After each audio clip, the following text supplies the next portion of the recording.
Babad Giyanti karya Raden Ngabei Yasadipura 1. Episode ke-154. Prajurit Sunan Kabanaran berlatih perang bersama para veteran perang Surabaya. Sehari kemudian, pagi-pagi pasukan Pasurungan berangkat ke Gimbong dipimpin Suronagoro dan Joyonagoro disertai Ngabei Japan dan Wirosobo. Sedangkan yang masih tinggal Adipati Wironagoro dan Adipati Cepulang. Setiap pagi, kedua adipati berbincang dengan sang raja tentang siasat perang. Juga diadakan acara bersukaria dengan tarian.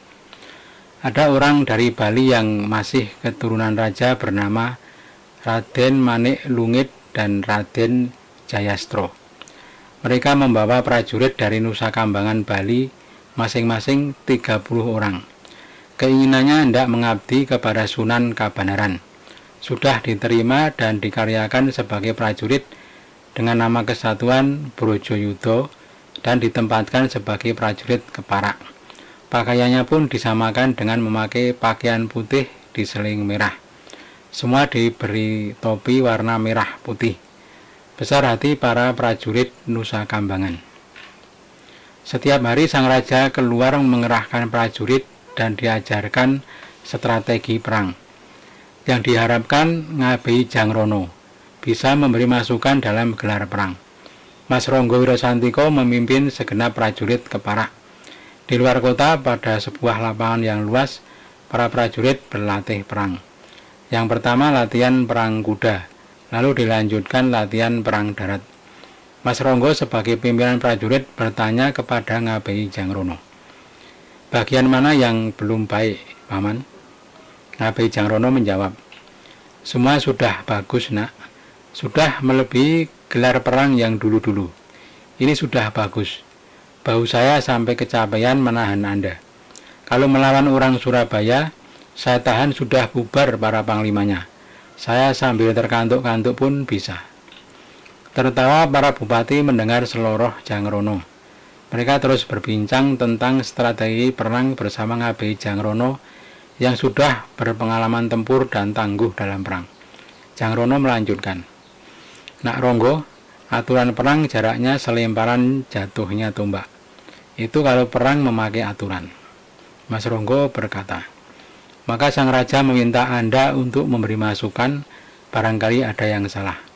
Bapak berpengalaman, pasti tahu."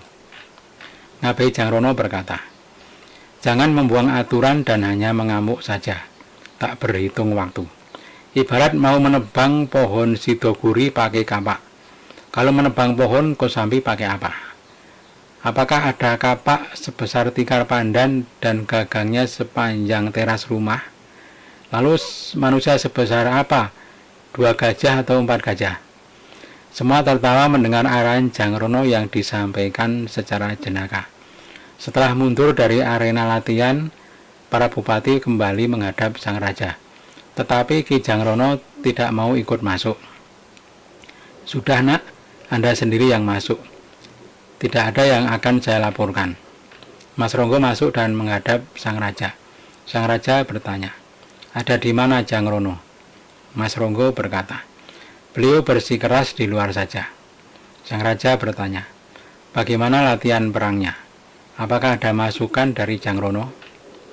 Mas Ronggo menyembah, "Tidak ada yang dikoreksi dalam semua gelar perang. Hanya satu masukan dari beliau, yakni bagi pasukan tombak. Secara halus tadi dikatakan pasukan tombak meninggalkan aturan, melakukan perang dengan cara membabi buta meninggalkan tata krama." Sang raja berkata, "Benar kalau itu. Karena sedang memburu hajat, maka cara apapun digunakan. Belum ada aturan yang diikuti. Sekarang ada jago tua, sungguh wajib gelar perangnya diikuti. Memang harus memakai saat yang tepat. Sekarang panggillah masuk bersama Dinda Wironagoro dan Adipati Cepulang. Si Wirosroyo jangan ketinggalan." Mas Ronggo keluar dan menyampaikan perintah sang raja. Kemudian membawa mereka semua masuk ke hadapan sang raja. Sang raja berkata, "Adipati Wironagoro, bagaimana berita pasukan yang membantu ke timur? dua saudaramu si Suronagoro dan si Jayanagara. Adipati Wiranagara menyembah. Sudah sampai di Gembong. Benteng masih dikepung oleh abdi paduka orang Pasuruan. Ada 3.000 prajurit yang berbaris di Gembong. Pasukan musuh mendapat bantuan dari Sampang dan Probolinggo. Yang kemarin membantu Surabaya akan kembali lagi. Juga ada bantuan dari Semarang dan sudah bersiap di Surabaya. Ada 4.000 prajurit Madura dan pasukan Kumpeni. Mereka akan menyerang mancanegara melalui Wirosobo, Japan, dan Kediri. Prajurit Kumpeni 400 dan 800 Bugis Bali, serta 4.000 prajurit Madura. Mereka tidak yakin yang datang paduka sendiri. Mereka mengira hanya Pangeran Mangkunagara saja. Dan juga dikerahkan prajurit Madura yang menjaga Surabaya. Sang raja berkata pelan, "Ya, tidak apa-apa Dinda, semakin ada persiapan menata prajurit." Sang raja menenangkan hati pasukan dengan mengadakan acara bersukaria setiap hari agar nyaman hati para prajurit. Para pembesar anak keturunan Suropati sangat puas karena sudah mendapat anugerah dan diberi kedudukan. Anak Ibrahim diangkat sebagai Adipati Wiranagara. Ketiga adiknya juga sudah mendapat pangkat Tumenggung dan dianggap sebagai saudara sendiri oleh sang raja.